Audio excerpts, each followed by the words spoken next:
Là, c'est pour RNC. Ouais, ça.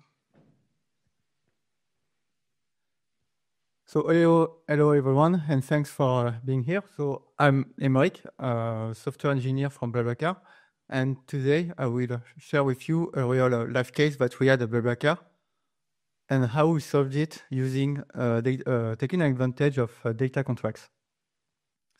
So first, let me set the stage. So at BlaBlaCar, we are an event-driven company. This means that we produce events to share information between our various services. And this is how we do. So we have a data analyst that meets developers. Sorry. And together they define a data model based on the business needs. And from these data models, developers can start sending events to our data pipelines. And from these events, we can ingest them in our warehouse, which is BigQuery. So that sounds good. But with this architecture, we met several issues like accident management. Like we get an event which was defined before, but we had unexpected fields or missing fields that prevent us from automating table creation. So to solve that, we took advantage of data contracts. So let me first explain what it is.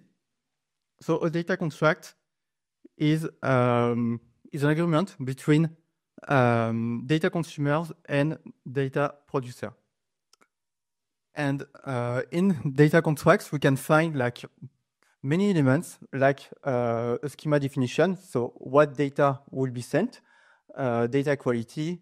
So what kind of tests we can do on this data, versioning, like how we iterate and how compatible they are between each other, data ownership, who produce, who consumes data, SLA for availability or freshness.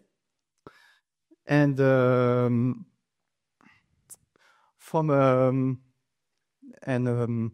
implement data contract for HTTP, for instance, we use OpenAPI.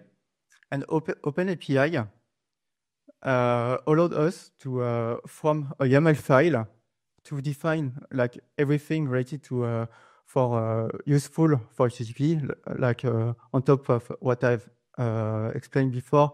We can find methods, responses, etc. But there's more.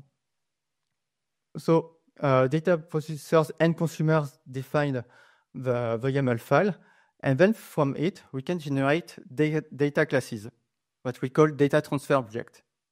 And in this data transfer object, there are actually generated classes where you can find what you define in your data model. So a payload, a metadata, that are objects that can be defined elsewhere.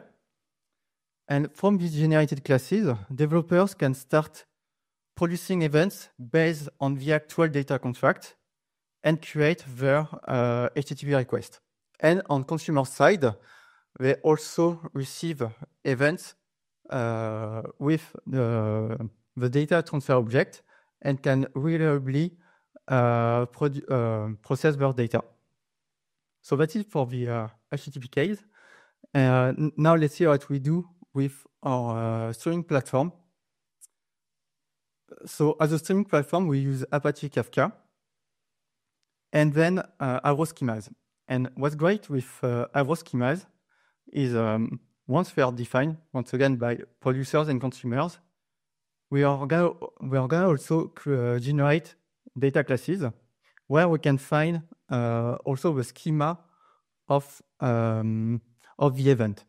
And from this schema, we can find many things like if a field is a personal data, is encrypted data, that allow data consumers to create tables based on this information later. But there's also more. So once you define your Avro schema, you can register it into Kafka. So when a data producer will start sending events, there's a check that an event must be registered in Kafka.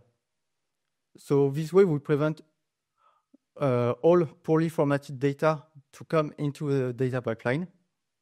And on data consumer side, there's also a check that data is not corrupted by any way, so they can safely process data and automate table creation in their warehouse.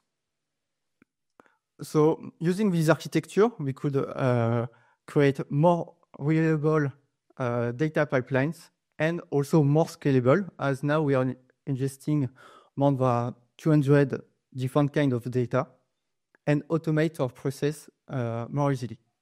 Thanks, everyone. Well done, Enoch.